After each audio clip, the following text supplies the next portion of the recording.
This is being recorded.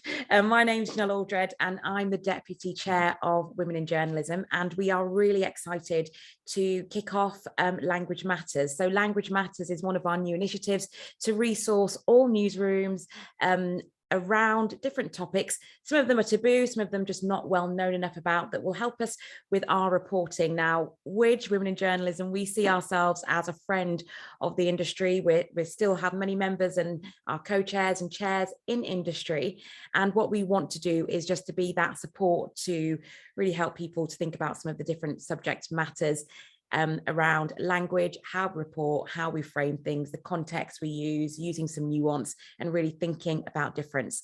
This initiative is supported by Newsworks, and we'll hear a little bit more about that later.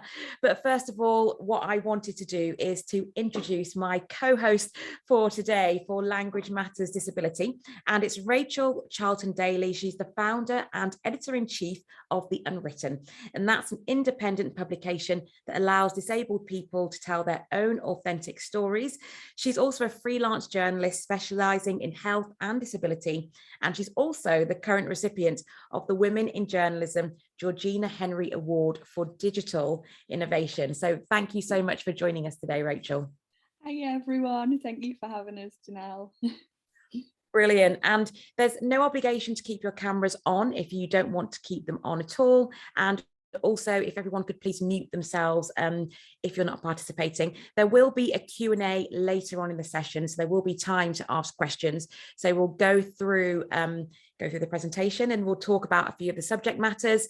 We can't cover everything about language and disability today, but we're going to try and get through as much as we can. We wanted to really talk about some of the topics that came up when Rachel and I met and spoke about this and what we think we wanted to get across today. So without further ado, we will start the presentation. And one of the first things that we wanted to talk about or highlight is that there's 14.1 million disabled people in the UK, and 19% of working age adults are disabled. And that's quite a few in work too, more than 4.4 million. When it comes to working in newsrooms, so a recent survey says that 20% of newsroom staff are disabled. Now, this comes after lots of calls to increase diversity and disability. With this study, the only thing that Rachel and I, because we looked at the study and we looked at the stats, is what we can't see from that data is the breakdown of disabilities and whether people are self-identifying or what they think being disabled means, because actually that's not contextualized in what we could see. Then if you want to chat a little bit about that, Rachel. Yeah, so obviously long COVID can count as disabled, but it also speaks to how many more people are starting to identify as disabled and are feeling more comfortable identifying as disabled, which does explain why the figures are up a lot higher than they have been in recent years, because it means because people are working from home more now, they may feel more comfortable being able to identify as disabled. And that's really interesting, isn't it? Because when we saw the numbers, we were like, wow, that's high. That's really high. And there are other studies that suggest it may be a lot higher than that figure there might be a lot higher than it actually is. There are other studies that we looked at that suggest it might only be 4%, but it all depends on what was asked and how you identify as disabled. And that brings us to the next part of this presentation, which who is classed as disabled? And I know that you have some strong views and feelings, so yeah, let us know. I would say anybody. It's not anybody's place to gatekeep or tell you that you're not disabled and say who and who isn't disabled, because we get that far too often in the medical world and in our lives when we're trying to apply for things like bus passes or jobs or security. We get told that we're not disabled or that we're not disabled enough. So if somebody tells you that that they're disabled, take that at face value. Or if you feel like you're disabled, if you feel comfortable identifying as disabled, you're disabled. At the same time, if you don't feel comfortable enough to identify as disabled, you shouldn't feel pressurized into having to identify as disabled. And there shouldn't be a hierarchy of who can say they're disabled and who can't. And there's no such thing as somebody being more disabled than anybody else. And I think something that a lot of us struggle to identify with, because if we are not disabled ourselves, there's physical disabilities, there's invisible disabilities, dyslexia, all of these things like come under that. Things like neurodiversity, which involves like ADHD, dyspraxia, dyslexia, as you said, autism. They are more and more becoming identified as disabilities, but people who have them have always identified as disabled. But it's just now from the non-disabled gaze being identified as disabled, and that's a thing that non-disabled people don't necessarily recognise as disabled. So so they are in a lot of cases, people are like, oh, so many more people are identifying as disabled, but that's not the case. It's just we're feeling more comfortable. It's, as I was saying before, we're feeling more comfortable claiming that label and saying we're disabled. And I think that's really interesting, because I was chatting to a friend talking about this and what was coming up. And she was saying that through her whole life, she's only ever had hearing in one ear, but she's had it since a child. And actually, she'd never thought about herself as disabled until more recently. Exactly. And that is a lot to do with the changing climate around disability. And, you know, just quickly before we go on to the next slide, you know, what do you think media has played a part in that, or has a greater part to play in that? Absolutely. Like, I think people like Rosie Ayling-Ellis had a really big part to play in deaf acceptance. She did amazing things for hearing loss and deafness, the deaf community, and the way that it's perceived. But at the same time, I think it's just disabled people feeling that they can claim the label and standing up and saying, look, we're allowed, we're not gonna be held down anymore. We're allowed to have this like, we don't want to feel ashamed anymore. We're allowed to have this label. And I think these next few quotes kind of speak to that. So the first one is from Frances Ryan from The Guardian 2018, talking about Vogue's new suffragettes. Where are the women with disabilities? And it was about an inclusive spread about women, but there were no disabled women in there. And she was saying disabled women are rarely featured in the media, even campaigns or content that are purposely striving to include marginalized women routinely miss out those with disabilities. And then there's this great quote also from Amani Barbarin in Death by 1,000 Words, COVID-19 and the Pandemic of Ableist Media. And that's from Refinery 29 in 2021. And she says, though in recent years, disabled people have increasingly been able to tell our own stories to the masses, disabled people still struggle to be believed as reliable narrators of our own experiences. News media still takes a paternalistic approach in covering disability stories, and non-disabled people in close proximity to disabled people are more likely to be given platforms to speak about how our disabilities affect them rather than the disabled person. And then Rose Ayling-Ellis, who you just mentioned, she was in The Guardian just this year. She's like, I feel really privileged, but it was also really scary because they had never had anyone like me on the show. It would be a completely new experience for them and for me, but I'm so glad I said yes. I didn't know the reaction to Symphony would be that big. It was really nice for the deaf community to be portrayed in a positive, joyful light. People started to see things in a different way. I had people messaging me saying they wouldn't be upset if they had a deaf child, if their child became deaf. Sorry, I can't see the last line because of my own subtitles. But if we can just talk about the kind of different stories that we're seeing and the portrayal of media from you know then to now. What do you think has changed? I think there is a since Rose especially, there has been a lot more positive. There has been a lot more positive representation of disabled people in media, but we need to keep pushing, and we need to keep pushing for disabled people in media that isn't just the positive news stories. We need to keep pushing for disabled people to be in media in all walks of life. And there's she was a great story for acceptance and for opening the doors, but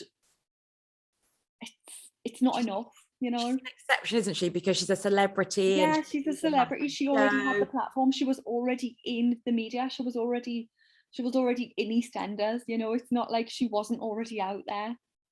And when we think about diversity sometimes in newsrooms, and when we think about all of these things, I think sometimes it is the case that when we talk about marginalized people, disability isn't always included in that kind of in our reporting, in our words, in how we're framing stories. How do we keep that on, front and center? We need to keep making sure that there are disabled people in the newsrooms to begin with. We need to make sure that the stories are being reported by disabled people, because far too often when there are disabled stories in the media, they're not being reported by disabled people. It's being reported by especially if it's a news story, it's just being handed to because it's for speediness, to get the story out there as quick as possible, it's being handed to a non-disabled journalist who isn't used to covering the story. So first and foremost, it needs to be handled with, you need to make sure there's enough people who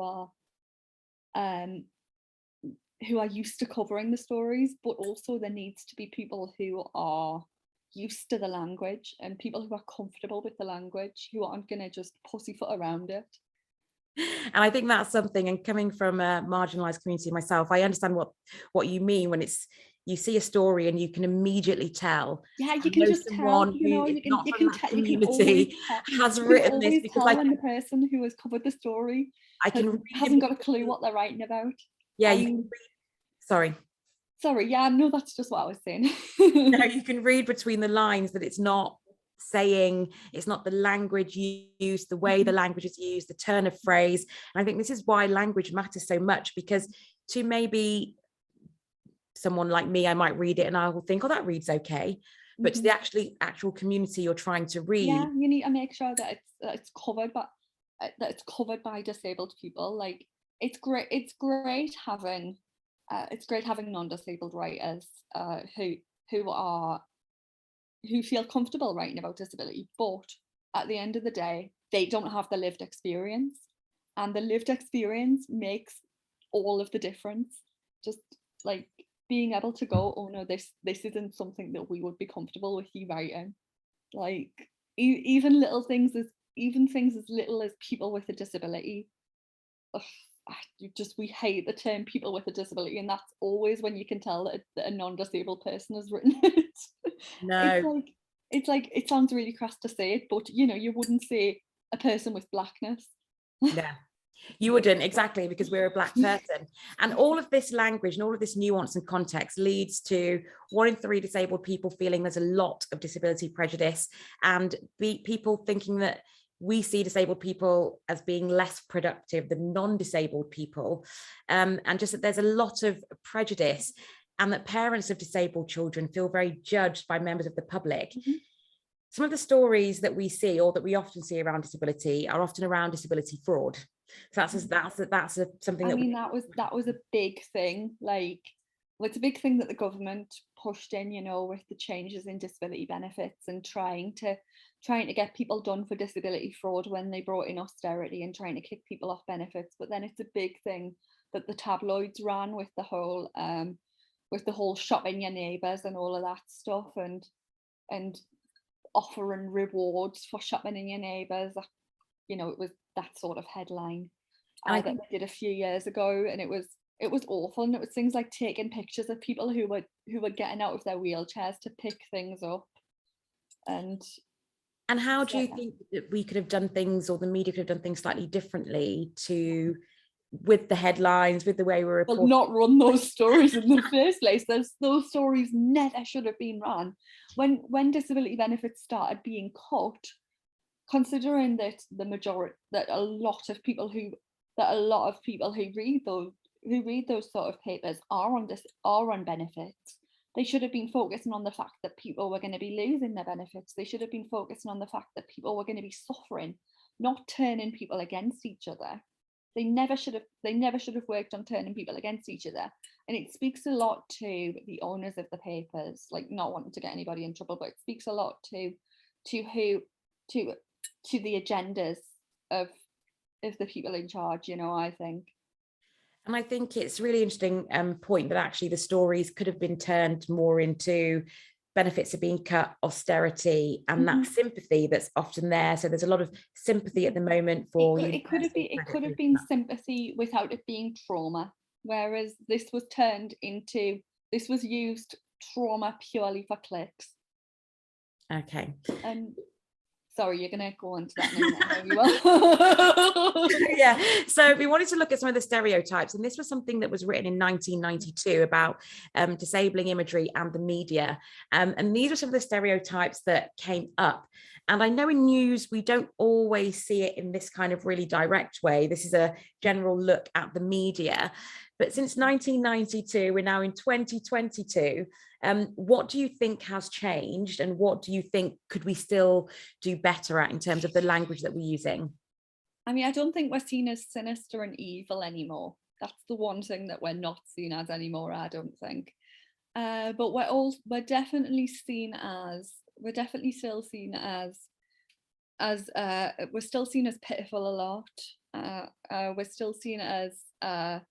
We're still use the super cripple and ridicule and burdens, and we don't have sexualities and not being able to participate, and a lot of that again is down to the media, and that's because of the way we've been portrayed. And I think, sorry, what was the second part of your question? Oh no, I'm saying what's gotten better, what's gotten worse? What's gotten better is that we're not seen as violent. I don't think we're seen as violent anymore. We're not seen as but I think we definitely need to, somebody's just pointed out in the chat, there is still the whole thing of villains being people being used as villains in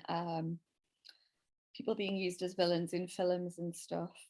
Disabled people will always be used as villains in films, but I think we need to, the fact that we're still seen as pitiful, and we're either seen as pitiful or super cripple, is because of the way we're still portrayed in the news media, because that's the way our stories are best seen, are best used as headlines. Because that's something that I really wanted to talk about, was inspiration porn when it comes to disability. And this is a term phrase where an example might be captions where it says, your excuses are invalid before you quick try, this person hasn't let their disability stop them. So we discussed this. There's lots of stories where disabled people are almost classed as superheroes while simultaneously being looked at through a lens of pity, in a sense. So it often centers around the disability as a point of trauma or inspiration, and not just a disabled person living their life. And the way that I would categorize this is, you don't often just see a disabled person being interviewed just going to the doctor, or just talking about the rise in food costs. They'll be specifically on when there's a story about disability, about how they've overcome or been very, very downtrodden by it. Overcoming their disability. Somebody who's overcome their disability to live a successful life, somebody who can't possibly do these things because they've gotten this awful diagnosis, and it's ridiculous. And it's like people who are winning awards because they've managed to go to school whilst also having a disability. It's like, I'm just going to school. Just let's go to school. I mean, I won one of these awards when I was at school because I managed to go to school whilst also being disabled. And I was like, I'm just going to school. I'm really sorry, I've just gone to school. There was a big outcry the other day about a photo that won well, it wasn't the photo won the competition, it was just the reaction to the photo. And it's a father with one leg, and he's holding his baby up, and there's all this joy, and people really hanging on to that as kind of that made me feel really sick, that photo. Yeah, I was like, what? He's just holding his baby. He's literally just holding his baby. But it's also things like, baby hears mother for first time, and it's like, just let them enjoy this moment. So when is it appropriate? Because I know that inspiration porn is bad, but where is the line? Because sometimes disability is central to a story, or we do. I mean, a lot of the time disability is important to the story, and there is a reason that people are achieving these things, and but it's usually when people wouldn't be able to do these. It's usually when people have I would say it's appropriate if you would also include something that didn't involve the disability. So if it was appropriate, say would you also talk to a non-disabled person this way? Then it's appropriate. Or if you're raising awareness of a thing that happens specifically to disabled people, such as how disabled people are more affected by the cost of living, then it's appropriate to talk about the disability. Or how autistic people are falling through the cracks of the education system, then it's appropriate. But it's only appropriate if it's specifically to do with the story, and it's not going to be used from an angle of trauma or inspiration. So in that bit I just mentioned about autistic people falling through the cracks of the education system, if you were going to tell that story, you could tell it from a very factual, feature-based story, but you wouldn't necessarily be like, look at this amazing child who passed education despite having autism. You could, because that's probably one child out of how many who've been failed by that education system. And do you think, because I think there's something about the way still, and something that speaks to this is about the way that we still view disability. So recently we had, the Queen not doing the state speech because of her mobility issues, which may have required her to maybe come in a chair. I mean, maybe the building wasn't adaptable, which is in and of itself is another problem. But do you think there is still that stigma around it not being from trauma or inspiration? It has to be one of those two things so everybody understands it. Oh yeah, there's a massive stigma, like the thing with the Queen. Everybody was talking about how it was such a shame and how she felt, and for the Queen I think it was a massive generational thing as well. But also there was people like Christopher Biggins on morning TV who was also of a generation, but it was seen as such a shame and such a horrible thing for the poor old woman to go through. And it was just like, yeah man, just let her be comfortable, let the poor thing be comfortable. Like, if 96 you can't be just comfortable. 96, let her sit down. I think at that age you probably have earned the right to be comfortable, kind of you have earned the right to sit down. I think where some of this accumulates, I think some of the biases, the blind spots, where it all kinds of comes out for me a lot is in headlines, because often stories can contain a lot of the nuance that we would like them to, and it can explain. But as we know, in this kind of clickbait moment that we're in, and I have been in for a little while, sometimes especially ableist language really comes through. So I just wanted to look at these kind of 3 headlines about the deaf ears, the blind eyes, and going crazy. Like so you can talk about all of the you could easily talk about all of these things and not realize that this language is also ableist. I mean, and it's turns of phrases that are used so regularly in our language, in our speech, that we don't even realize anymore. Like deaf ears, for somebody who isn't disabled or crazy or anything like that, it just is a normal thing. But deaf ear, like for anybody else, it just goes, oh no, that's horrible. And turning a blind eye, you could just say ignoring. And I think we've got a link as well for a BBC article that talks about language and all the places it shows up. And I know I've definitely people talk a lot about being colorblind and all of these things all the time, which I don't agree with anyway, but it's really interesting how going crazy or being insane or being bipolar, people use it as just like a turn of phrase. I mean the mental health ones are so ingrained. I still struggle to not use the mental health ones, even though it should be something that's ingrained in me now, and I admit I should do better, but I still really struggle not to use the mental health ones. And there are so many that you could use, like ridiculous, wild, but it's just really hard because we're so used to it and we've been doing it for years and years and years.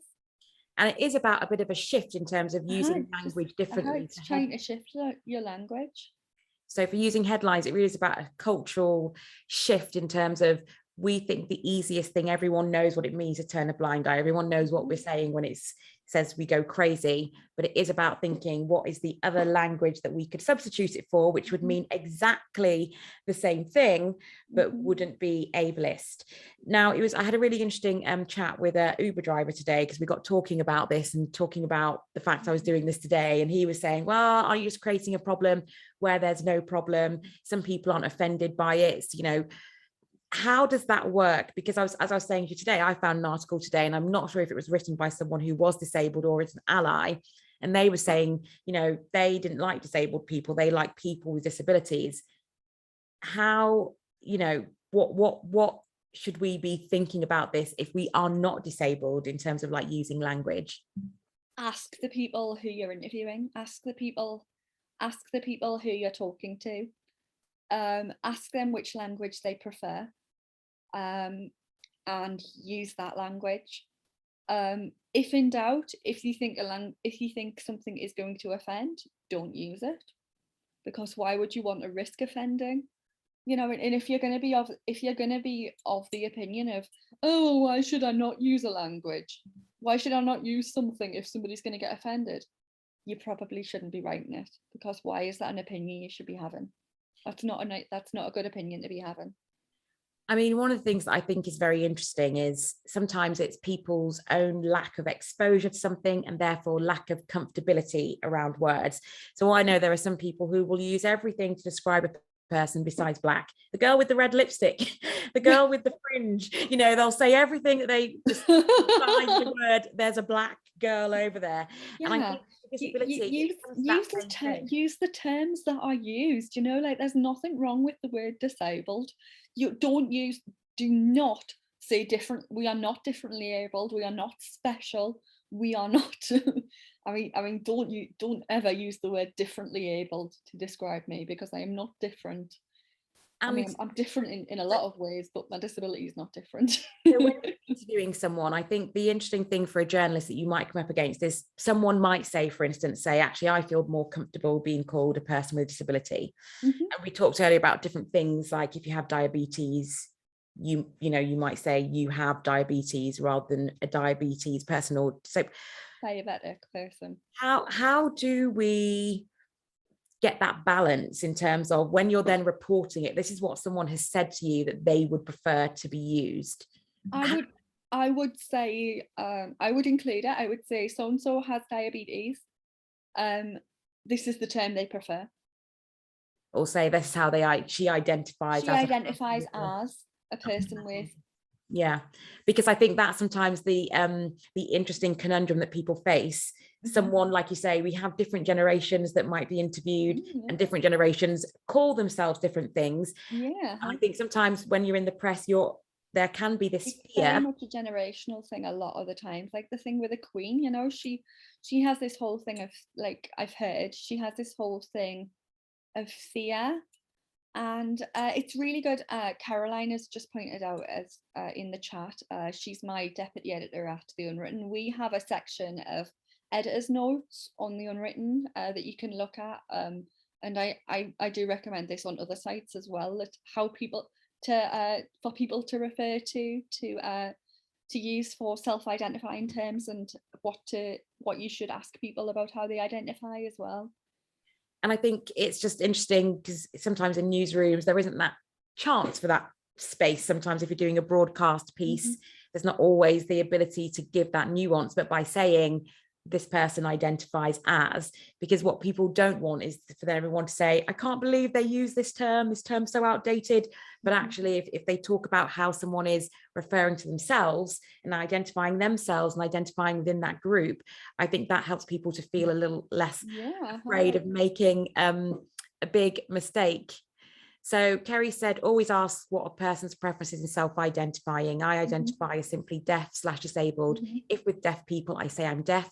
If I'm advocating for my needs, I'll identify as deaf/disabled. It helps be mindful of your audience and community and statement intent. Are you educating, advocating for your needs or another disabled person? Yeah, I really agree with that, Kerry. And that's a brilliant point. Thank you, Kerry. Really great point, Kerry. Some of the things that we wanted to think about doing, especially as journalists, especially if you're not disabled and wondering about how we do this is, one, definitely you want to be signposting to disability organisations, as Rachel has one too, and that link's going to come in a moment. Also, getting more disabled staff on team. I know those numbers are quite high, but in my time working, I can't think of that many people who I know identified as disabled.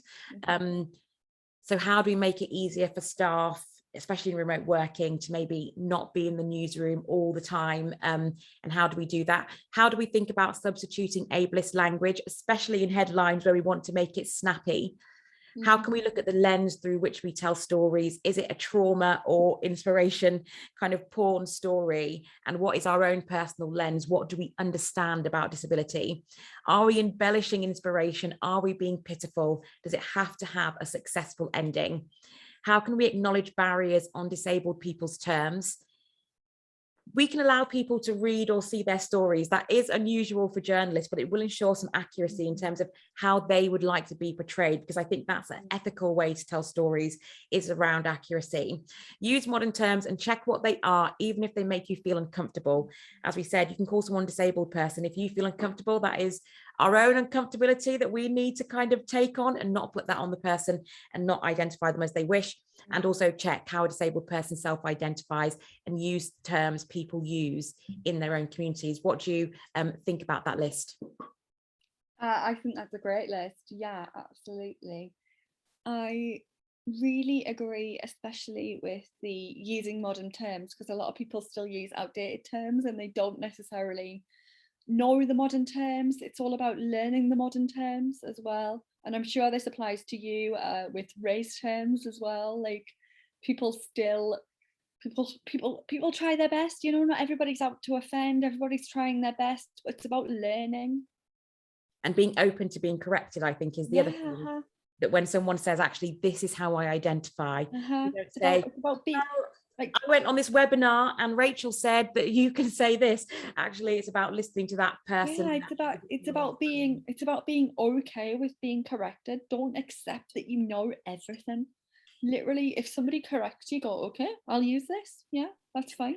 And Anne has said that those numbers are much higher than other figures. They're much higher than the figures that we've seen too. Yeah, exactly. We couldn't believe those figures when we saw them. So we're like, that is not true.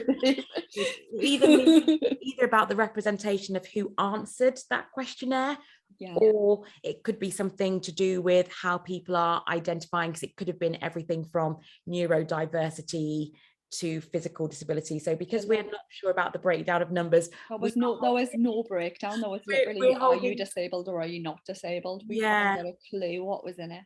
We're holding that 19% quite lightly, because that could be a range of things. But I would probably say that yes, we're not quite sure those numbers. And does it reflect WID membership? Well, we're about to do a WID, find out more about our WID members. So once we do, then we will know. That'll be interesting. Yeah, what those. I'm interested in that one. I am. What those figures are for us. And so some things that we'd love to remember is that changing culture takes time. Doesn't mean we can't keep pushing for change. That we know these things do take time for wholesale change. See if you can connect with a disabled journalist or a charity who can help to advise you on stories with a light touch. Now, if they are consulting, please make sure that you pay. And disabled people are best placed to tell their stories, and the next best are well-informed journalists who address their own beliefs, biases, and do their research, because we know that for everyone, it doesn't always mean that we can never tell a story because we're not disabled. It doesn't mean no one can ever tell a story because they're not a certain ethnicity or a certain gender. But we do know that people are best placed to talk about their own lived experiences. But the next best are well-informed people who want to really think about the context of language and understand how it looks like in community and not just outside kind of speaking in.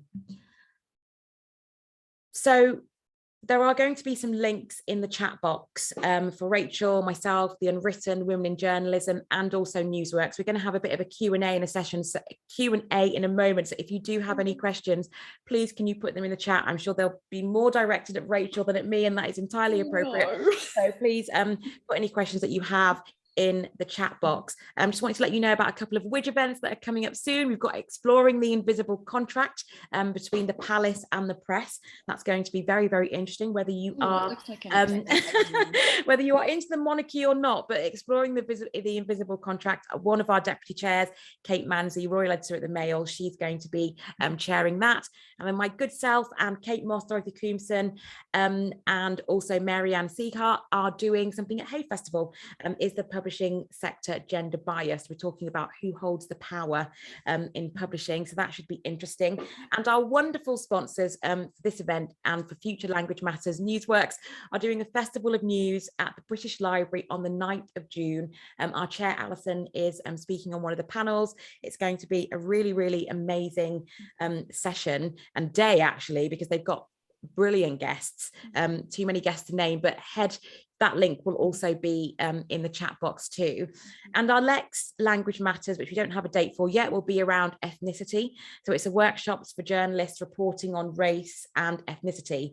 And just so you know, every single human being has an ethnicity. So that means you're reporting on it. So we're looking forward to talking more about that. And we're hoping some of you will come along to that one, and do keep following us. And you can find out the date for that. So to the questions in the chat, and I will read one from Christopher. Thank you both and Widge. Yay, thank you. I think the big thing I've struggled with in covering disability is disabled. Rachel, I know you said it's a language you embrace and encourage, but I've shied away from it because it feels like defining one group in relation to another and further defining it as lesser. Can you talk to that, please? I don't think that's true at all. I don't think I think if you think it's defining it as lesser, it kind of it shows a lot of bias from the past of, I mean, I can see why people say that they're defining it as lesser. And I really don't want people to jump on that in the comments, because I can see it's kind of happening at the moment. But it comes a lot from the past of it being defined as lesser, and there is a lot of historical context of disabled being defined as lesser in the past. But as we're coming now to where we are, and disabled people claiming that label, we're no longer defining it as that. So we're proud to be disabled now, and we're proud of the label. So we don't want to be seen as lesser anymore, and we're not. And the reason we use the label disabled, and the reason we're proud of using the label disabled, is because it's part of our identity. And we're not disabled and we're disabled people. We don't need to have it hidden. We don't need to have it hidden away, you know. We want people to use the words that describe us. It doesn't necessarily make us, it doesn't make us less of people. I think, you know, I think I see where Christopher's coming from, and I think there's so many people who feel the same way, and it's the disparity in the view looking in and the view looking out. Yeah, I think there's a lot of, I think because a lot of, I think it's the uncomfortableness of using the word. I think because of the way the media have portrayed disability for so long, and using the word disabled, and people were told, oh no, don't say disabled. But now people are still scared of saying the word disabled because they don't want to offend. But we're not offended. We're not offended by the word, you know. I think it's really interesting because when you used to think about disability, it was like an old person with a stick kind of hunched over, and now we know that is just not what it is. But I think it's taking time, like you say, it's just so ingrained in us about what we think disability is and what a disabled person is, that we almost have to change all our minds culturally to the new, to what it actually is and how it's perceived by yourself. He's added a bit to his question there. Oh, brilliant. Seen it, yeah. I think lesser bit is a lesser important part of my question. Disabled. It's in relation to abled. Okay, so it's almost talking about being disabled as kind of in relativity to being abled, almost as in an ethnic minority, and anything else is just very othered. So I think as if in I'm like feeling, correct, as in feeling othered, as in feeling like, as in feeling. I think I understand what you're saying, but I think he's talking about the dis-to-abled, if that makes sense. Yeah, I mean, again, like it's reframing it and not seeing it as a it's all about reframing it in you as part of yourself and not seeing it as a negative word. Mm-hmm. I think a big part of it is you've got to reframe it and not see it as a negative word. Brilliant. You know? And can I move on to something from Kerry? So she's spoken about her instructors insisting she uses people with disabilities, not disabled people. She's pushed back. She's told that's what people prefer. That's what they prefer when she asks who they are.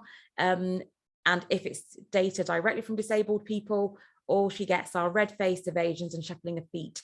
And she just says that the majority, that disabled people never consulted on people with disabilities, and the majority prefer disabled as to identify with. Would you agree with Absolutely. that? Like the amount of times I get told it's people with disabilities, it's never a disabled person that tells me this. Someone's asked a bit about the social model of disability. Yeah, so the social model of disability is the way we are disabled by society. It's things like not being able to access buildings, not being able to access services, things like not being able to access benefits, and it's the ways we are disabled by, it's the ways we are put down by society and the ways we are disadvantaged by society that makes us disabled more than our actual bodies and our conditions ourselves. So even though we've got all these things wrong, I almost said wrong with us there, that is not what I meant to say at all, I'm so sorry. Even though we've got all these problems in our bodies, we could still manage if the society was built for us, for people like us. But because of the way society is, that is not possible. And that's the social model of disability, whereas the medical model of disability says we're disabled and it's all our fault. So how do you think people understand, or how do you think we don't understand that at all? Yeah, I don't think non-disabled people understand the social model of disability. That non-disabled people understand disability as you've got this is your fault. Whereas they don't understand ableism, they don't understand all of the problems that come with not being able to access a building, not being able to access services, being told for years that there is nothing, that this is your fault, and you not being able to access education, able to access able to get married, able to access benefits, and everything else is all of your fault, and you just are going to be left in this corner. That's all your fault. Whereas it's all a problem of society. And if society was built for disabled people, it would be a lot better.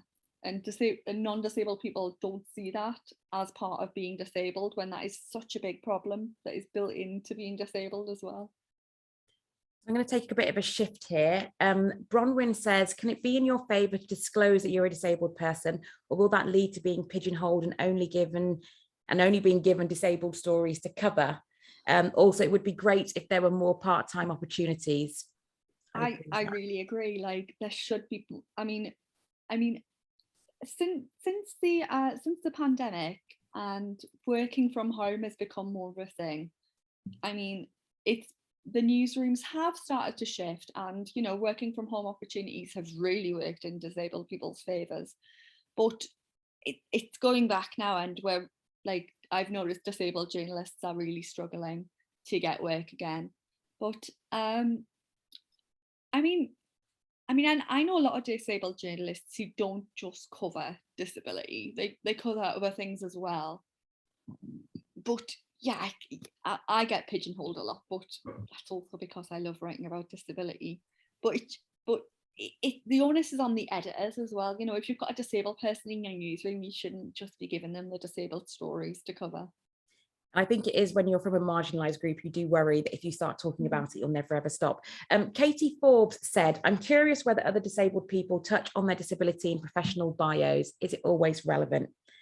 I mean, if it's not what you write about, if it's not what you do, it's not always relevant. But if it's a big part of your life, I mean, I include it because it's a big part of my life. You know, it's a big part of what I do. But again, it's up to you. You know, like there's a lot of things that I don't talk about that are big parts of my life that I don't write about in my professional bio. No, brilliant. Well, I want to thank you so much for your time today, Rachel. Thank you everyone for coming. I hope that you found it informative, and honestly, thank you very much, Christopher, for your comment. Like, this was why we came here today, was to begin to understand more and to hear more from people. So thank you everyone for contributing and commenting. Thank you so much, everyone. And also thank you to Rachel. Thank you to Newsworks for sponsoring this event, and of course Women in Journalism, who want to keep helping to talk about some of these subjects so we can bring some light to it, and also help people to think a bit more about how we're reporting and the language that we're using. So thank you very much everyone for coming. Thank you everyone.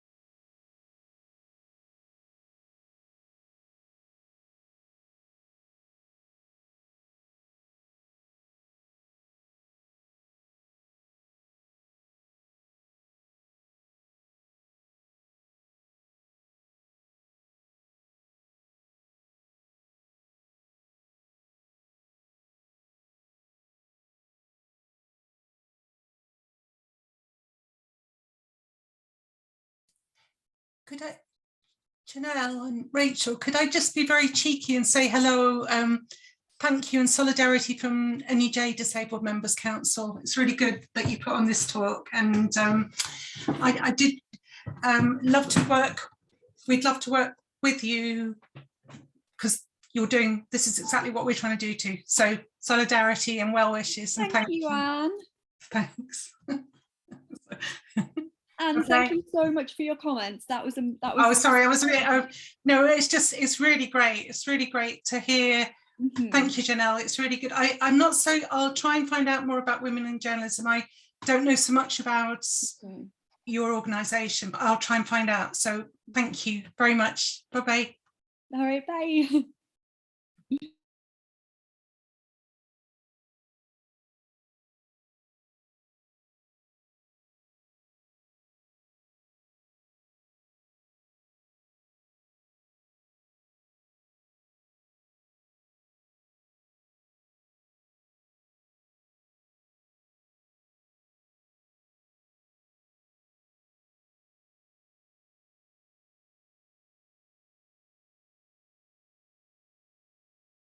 Okay, I think I've removed everybody now.